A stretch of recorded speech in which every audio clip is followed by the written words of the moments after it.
Здравейте! Казвам се Асен Гранчаров и от името на фирма Потери ООД искам да ви представя пелетен котел Pretty PLV25B с граден разширителен съд. Днес ще ви представя пелетен котел Pretty PLW25B.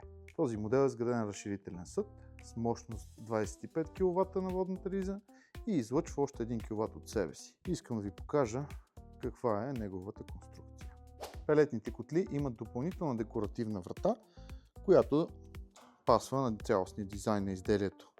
Зад тази врата се намира и основната врата към горивната камера, където има малко стъкълце, през което да се вижда, когато котелът гори. Вратата на котела е изолирана, за да не може да грее около себе си. В горивната камера имаме абсолютно същото оборудване, както при камините.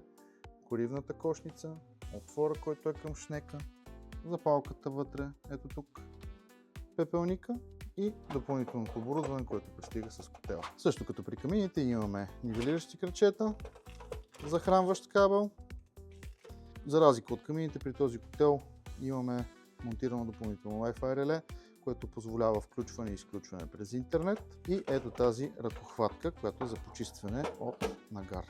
Тази ръкохватка се вкарва ето тук и движение напред-назад механизмът изтъргва нагара от водната риза на котела, като по този начин му позволява да работи по-ефективно и да не се задръства толкова бързо.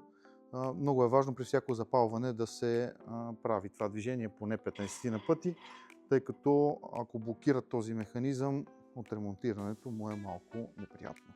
Тъй като конструкцията на котела не е много различна от тази на камината, отново отдясно можем да намерим помпа, платка, крана за източване, тръбата за свежия въздух, зад нея се намира запалката, шнека, който е вързан към бункера.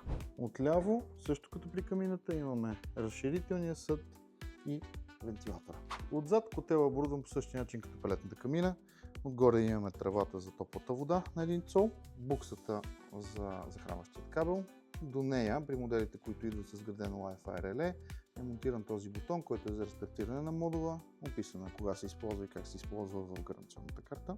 Котлите са оборудвани с датчик за стайна температура, но тъй като много често не се слагат помещения, в които температурата около котела ни върши работа, за да мери стайна температура, това се случва посредством безжичен или жичен стаен термостат, който може да бъде монтиран към електрониката.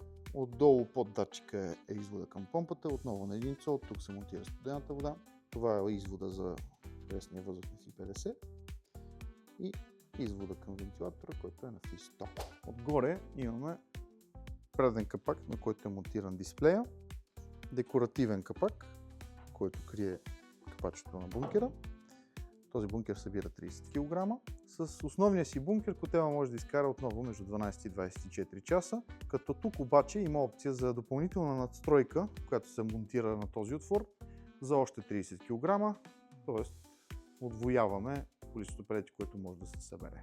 За допълнителни въпроси или запитвания за наличности можете да се свържете с нас на посочените телефони, през контактните форми в Facebook или в нашия сайт poteri.bg или да заповядате на място в нашия шоурум град София, село Буснаци, улица Беговица, 29.